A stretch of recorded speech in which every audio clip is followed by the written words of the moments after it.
So students, in today's class we are going to discuss about different types of computers. Okay, so let us start with the categories of computers. Okay, so we can categorize computers in two ways. Okay, one is on the basis of data handling capabilities, and the second one is on the size. So these two factors differentiate the computers. Once again I repeat, we categorize computers in two ways.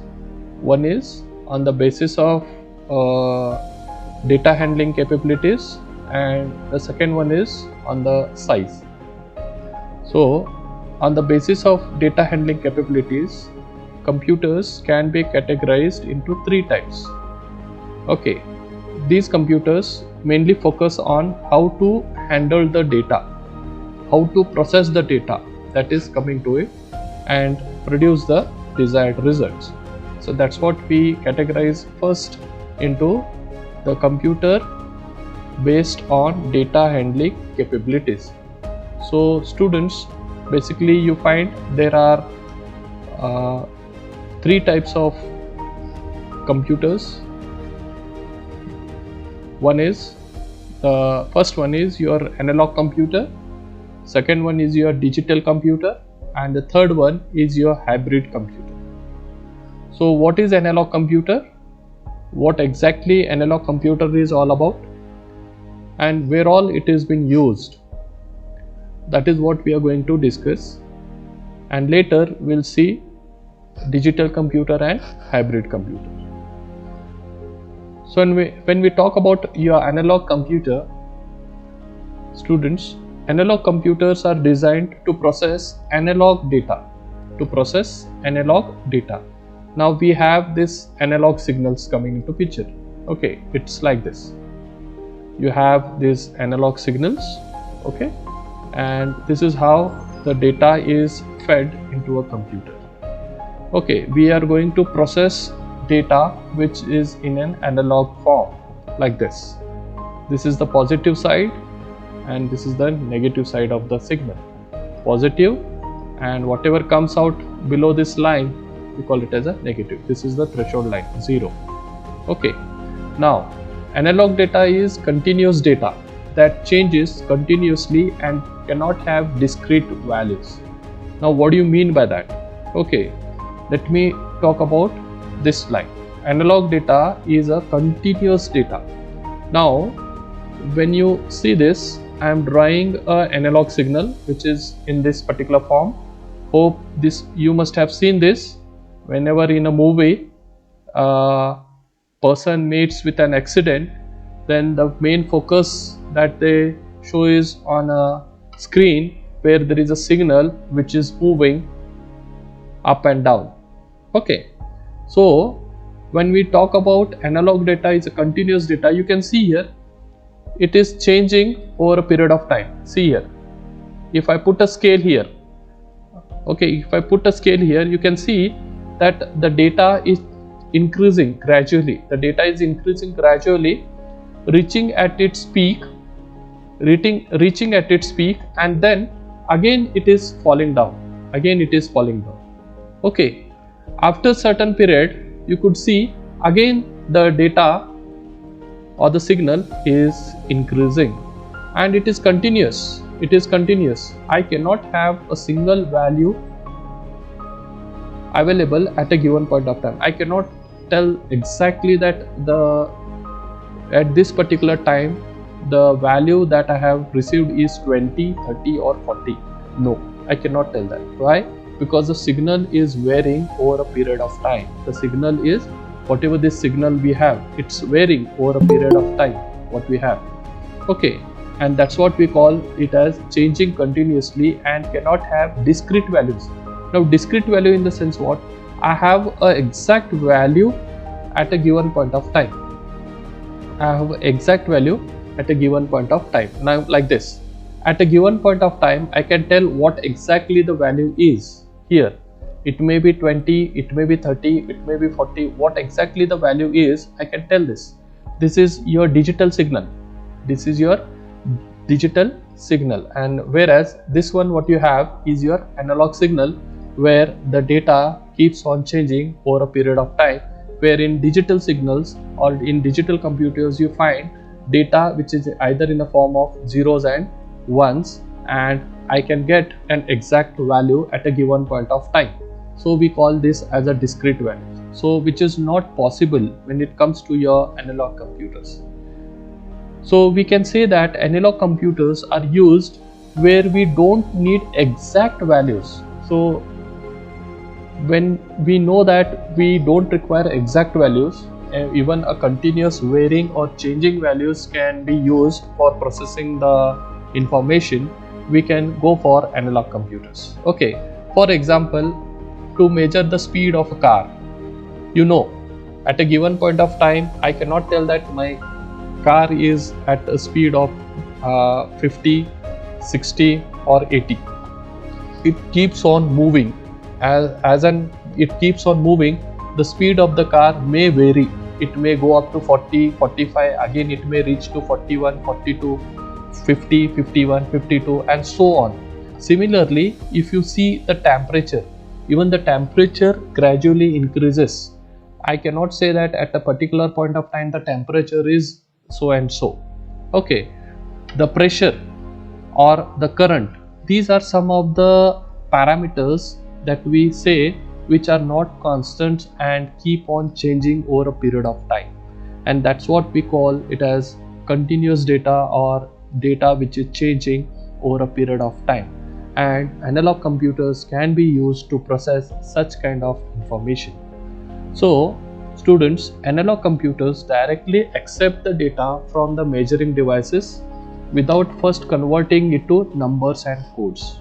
Okay, so here we directly accept the data that is coming from this particular source of information, and we need not convert it into number of or codes.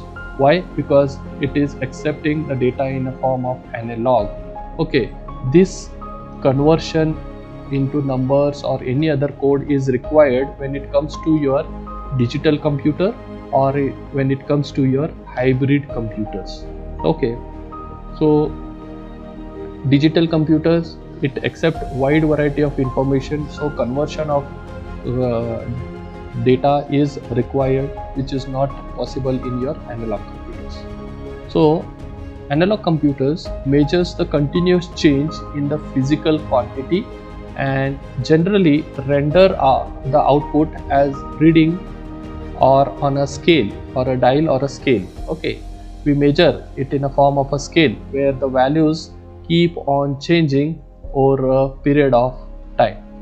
For example, we have the speedometer, okay, the mercury thermometer are few of the examples of your analog computers. Speedometer is one which measures the speed of the device. Mercury thermometer to measure the temperature and all.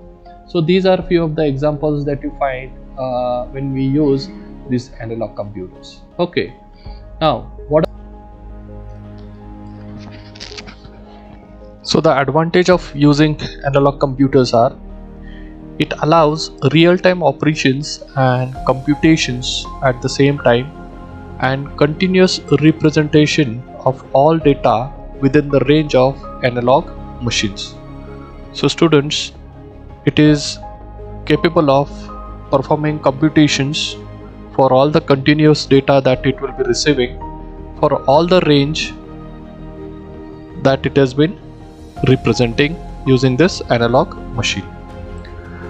The second advantage with analog computers is that in some application it allows performing calculations without taking the help of transducers for converting the input or outputs to digital electronic form and vice versa. So directly without use of these transducers, okay, it will perform the necessary conversions of the input or output to the digital form. That is one of the advantage of analog computers. And the third one what you have is the programmer can scale the problem for the dynamic range of the analog computers. It provides insight into the problem and helps understand the errors and their effects. So it will give you or help you to straight away find out the problems that may occur or that will occur during the analysis of the values which are in analog form. That is one of the advantage that you have. Okay, fine. Apart from this, we have different types of analog computers. The first one is your slide rule. What it does is, it is one of the simplest type of mechanical analog computers. It was developed to perform basic mathematical calculations, and it is made up of two rods. To perform the calculation, the hatched rod is slide to the lineup with the marking on another rod. This is what the technology that they have used in performing the necessary operations, and we call it as a slide rules computer. The second analog computer we have is differential analyzers. It was developed to perform differential calculations. It performed integration using wheel and disc mechanism to solve differential calculations. It was a time, students, when these computers were being used. Now, in the third type of analog computer, we have the Castle clock analog computer. It was invented by Al-Jazari. It was able to save programming instructions. Its height was around 11 feet and it was provided with the display of time, the zodiac, and the solar and lunar orbits. This device also could allow users to set the length of the day as per the current season. The fourth analog computer was your electronic analog computer. In this type of analog computer, electrical signals flow through capacitors and register to simulate physical phenomena. Here, the mechanical interaction of computers does not take place. The voltage of the electrical signal generates the appropriate display. So these are some of the types of analog computers. And now we move on to understand what exactly is your digital computer. So the digital computer is designed to perform calculations and logical operations at high speed. It accepts raw data as input in the form of digits or binary numbers, which are represented in the form of zeros and ones, and processes it with programs stored inside the memory to produce the desired output. All modern computers like laptops, desktops, including your smartphones that we use at home or office, are all coming under your digital computers. The advantage of your digital computers are, it allows you to store a large amount of information and to retrieve it easily whenever you need it. You can easily add new features to digital systems more easily. Because of the new programming languages being used, user-friendly operating system, this is possible. Different applications can be used in digital systems just by changing the program without making any changes in the hardware. The cost of hardware is less due to advancement in the IC technology. It offers high speed as the data is processed digitally. It is highly reliable as it use error correction codes. Reproducibility of results is higher as the output is not affected by noise, temperature, humidity, and other properties of its component. So students, when you compare these problems with your analog, these are the more problematic parameters in disturbing the data compared to your digital computers. So noise plays a major role in changing the data when you compare to your analog signals. In analog signal, if the signal strength is very less and if there is any noise interfering into this signal, you lose the data. And it is very difficult to recover the data that we have lost when it comes to your analog computers, which is quite easy in digital computers. We have various error correction codes and techniques where we can recover the data which has changed because of the transportation problems.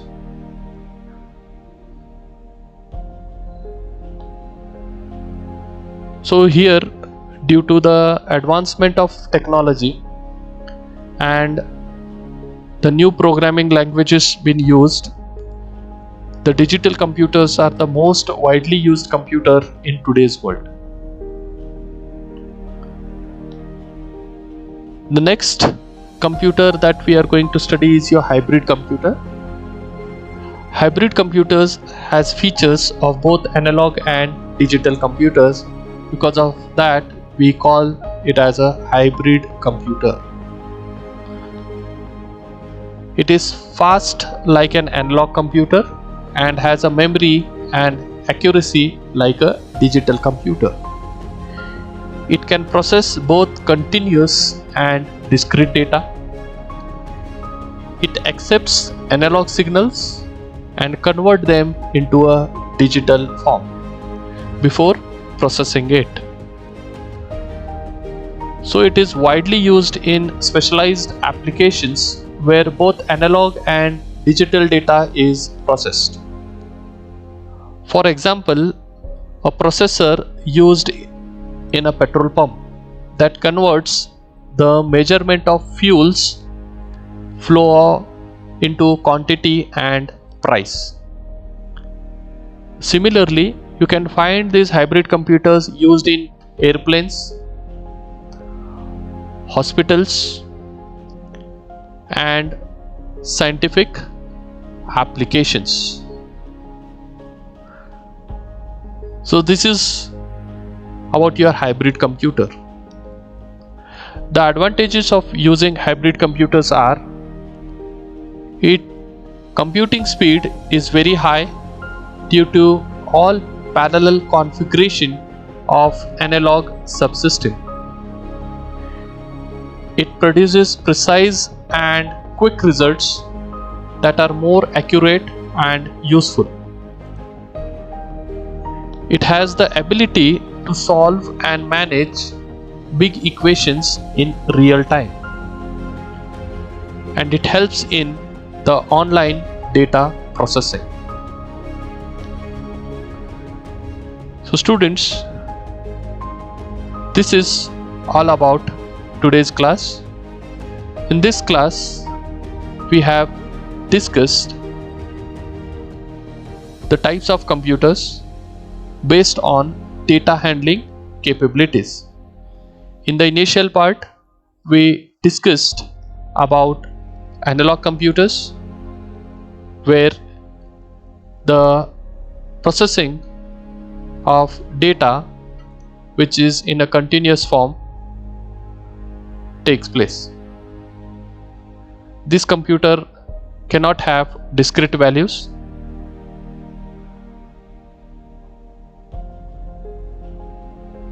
And analog computers are basically used where we don't need exact values such as speed, temperature, pressure, and current.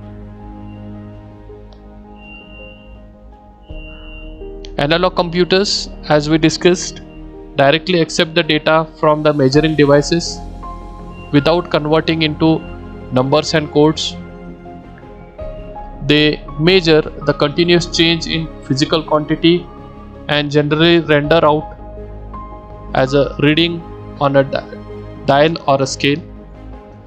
Speedometer and mercury thermometer are few of the examples of your analog computers. Few of the advantages of using analog computers: you find it allows us for real-time operations and computations, and at the same time continuously represents all data within the range of analog machine. In some applications, it allows performing calculations without taking the help of transducers or converting the inputs or outputs to digital electronic form and vice versa. The programmer can scale the problem for the dynamic range of analog computers. It provides the insight into the problem and helps understand the errors and their effects in a better way. Few of the analog computers are your slide rules, which was developed to perform basic mathematical calculations. Differential analyzer was another analog computer which was used to perform differential calculus. Castle clock was another analog computer which was used to display time, zodiac, solar and lunar orbits. Allows the user to set the length of the day as per the current session. And the fourth one was your electronic analog computer.